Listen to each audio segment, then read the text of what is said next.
Hi, welcome to ShowMeTheCurry.com. I'm Anuja. And I'm Hetal, and today we're going to make rice flour rotis. These are these yummy, soft, white color rotis. Just a little different from your usual roti. And the other advantage is these are gluten-free. So people out there who have got gluten intolerance, perfect for you guys. Yeah, absolutely. And the other thing, of course, is they're, like Anuja said, they're super soft and they stay super soft for a very long time. So people who ask the question, how do I take rotis in my lunchbox and still manage to have a soft roti later on? Right. This is the perfect thing. Here's 2 cups of rice flour that you get in the store, grocery store. You don't have to make anything by yourself. In a saucepan, we have 1.5 cups of water and we'll allow it to boil. So once it comes to a good rolling boil, I'm going to reduce the flame just a little bit and add in the rice flour. And quickly mix it. So you're just going to mix it. It's a little hard, so you have to kind of use your wrist a little bit and mix it. Once the rice is all heated up all the way through, as you can see, you're going to turn off the stove. And you're going to transfer it into a bowl. So we have to work on this the atta, the dough, while it's still hot. So of course try not to burn your hands or don't burn your hands. And we're going to take a bowl of water, regular room temperature water, and I'm just going to wet my hands and I'm going to bring it all together.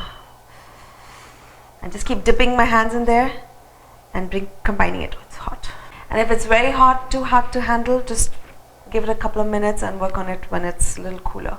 You want to remember that it has to be done while it's still warm, so don't let it cool down completely. Yeah. So you're just going to bring it together like you would for chapati atta. And the more you work on it, on the dough, the softer your chapatis are going to be. So, and they will not break as fast when you're actually rolling it out. So just work on it for at least 5 or 6 minutes.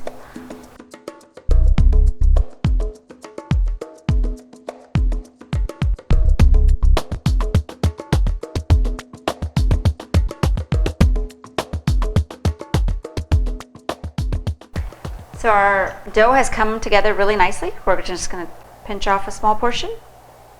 Now this has to be made, rolled and cooked while it's still hot. Just make it into a smooth ball like this, and we have some extra rice flour right here that we're going to use for dusting. Flatten it out a little bit.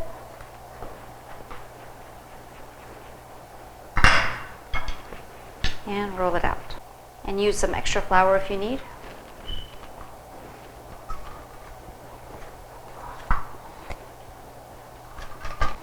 And meanwhile, I actually have the tava heating up, and it's heating up on a low flame. These rice chapatis have to be cooked on a low flame. So you don't want the color to change. You want the white of the chapati to remain intact, and it's going to be cooked slowly, and it has to be on a very, very low flame. And once you have it rolled evenly, just put your hand across it, and there shouldn't be any thick spots and thin spots. It's all evenly done. It can go on our tava. So the tava is hot. We're going to place the roti on the tava and just move it around a little bit.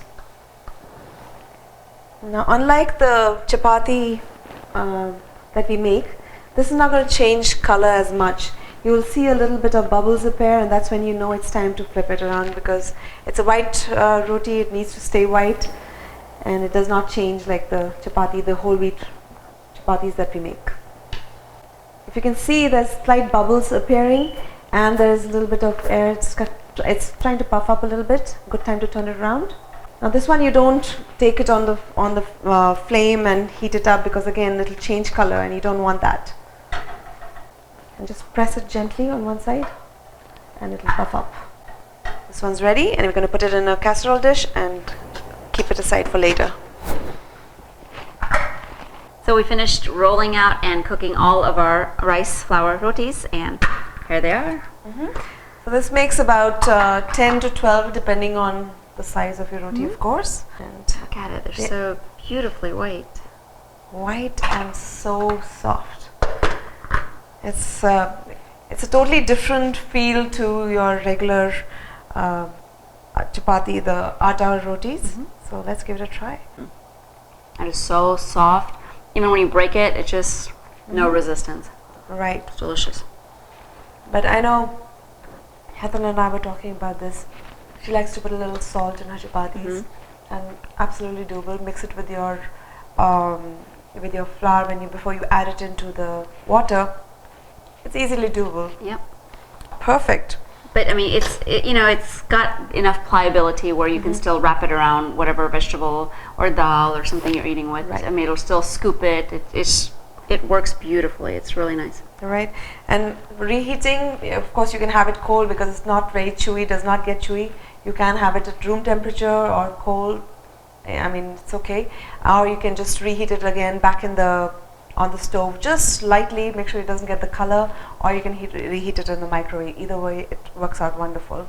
But these are really nice, aren't they? And they're so pretty to look at. Yes, it's something different. That's Yeah. all. Sometimes we just need a change. Right.